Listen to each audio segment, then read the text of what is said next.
Hey, this is KK from TK Financial Group. Great to see you guys back again today. Today we're going to be talking about disability insurance. This is probably one of the hardest topics to discuss and understand.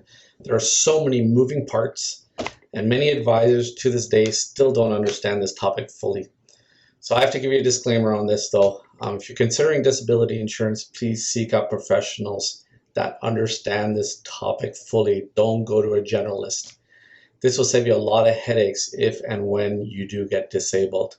So I would have to say this is the most important type of insurance anybody should have. But the majority of have this insurance actually, and we have it through work, but we don't give it a second thought.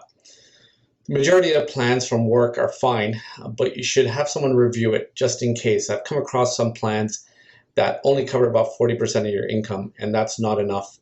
So if you're a business owner, or a sole proprietor, or consultant, or an independent salesperson, this is something you need to consider as one of your top considerations. So let's talk the basics. How does disability insurance work? If you get sick or injured for more than 90 or 120 days, you will get paid about 60% of your income. Now this could be taxable or non-taxable, all depends. This kind of policy would apply to the majority of the people that are employed out there. So you get the gist of it. I get sick or injured, I get paid a monthly amount until I get better and go back to work. So the most important thing to understand is the definitions of illness and injury within the policy itself. So let's talk about the odds. What are the odds that something can happen to me? Now these are very high and you'll be surprised at this. So these stats are from the Disability Insurance and other living benefits from CCH. So a 25-year-old has a 58% chance of getting disabled on an average of 2.4 years. A 35-year-old has a 50% chance of getting an average disability of 3.5 years, and a 50-year-old has a 33% chance of getting disabled for an average of 4.6 years. Now, obviously, the older you get, your disability probability goes down, but the length definitely increases. So as you can see, these rates, very important. This is probably one of the most important things. So anyone will have a life event. Sometime in their life, they'll have a problem to the ability to go to work, but the question is for how long? If it's a short duration, then it's not a problem. But if it's going to be a long duration, that would cause an issue. So I want you to consider a couple of things, actually not a couple of things, but 7 things about disability insurance. Let's call these advantages. If you didn't have disability insurance, how would you pay for your rent, your mortgage? How would you pay for your car? How would you pay for food? What about the extra care that you need when you're disabled? How are you going to pay for your retirement fund too as well? And can you keep going? That's the biggest question. So here's one more stat that I found that was the most interesting. This blew my mind away. So when a family or an individual can't pay their mortgage, the bank will take back the home. So did you know 50% of these repossessed homes are due to the person not having disability insurance? It's unbelievable. I just could not believe that. I know what you're thinking. There is one big disadvantage of disability insurance. The insurance company will not pay. I'm a straight shooter, so here's the answer. You're right, but I'll give you a big but behind this one. You have to let me explain and show you how they will pay. This is why you're put through the ringer before a disability insurance company will pay. More than 50% of the claims that are made are fraudulent.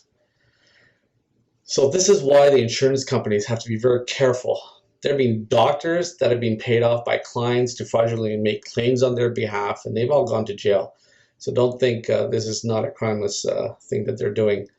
So what if you're truly disabled and you're telling the truth? You're still at a disadvantage because guess what? Because of those fraudulent claims. So they got to make sure that you're not fraudulent to them too as well. So here's what you need to do if you are purchasing disability insurance. There are over 10 companies that provide disability insurance. Some are tier A, B, C, D.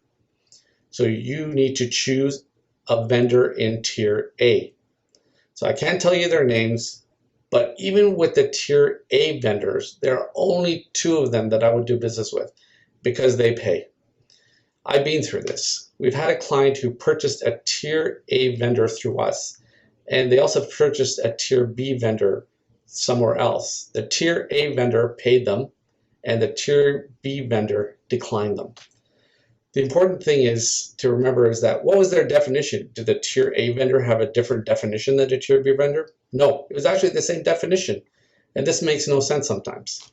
So this is why it's so important to deal with somebody who is experienced and understands disability insurance. Otherwise, you will not get paid in the end. So I know this is getting long, and I can talk about this for hours and hours. I'll mention one more thing you should be aware of, and this is the fine point that you should be taking a look at. If you're employed, you will have no choice in this matter. But if you're one of those other categories, self-employed, sole proprietor, or a CEO of a company, and if you become disabled, the definition for over 2 years changes. So this is what happens. The first 2 years, the definition is called own occupation. That means if you are not able to complete the task of your own occupation, the one that you're working in, then the insurance company will pay you. Now, at the 2-year mark exactly, the definition changes to any occupation. So the insurance company expects you to change all of a sudden. You can work in any occupation as long as you get paid 60% of your wages, and that's it. So otherwise, they won't pay you. So now you have, let's say you have an accounting degree, you're doing accounting, but you can't work full time, and now you're not being paid.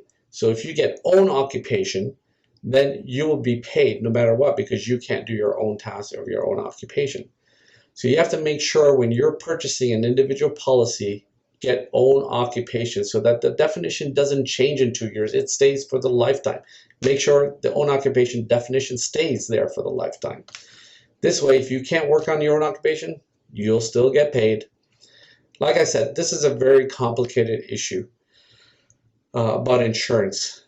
Disability is probably one of the ones that gets the most, I guess, news about it too as well, because you'll see people not getting paid, people getting paid. Why didn't they get paid? Because of fraudulent claims. So, but there are more nuances that have to be taken a look at. So I won't cover them here. I wanted to make it as short as I could.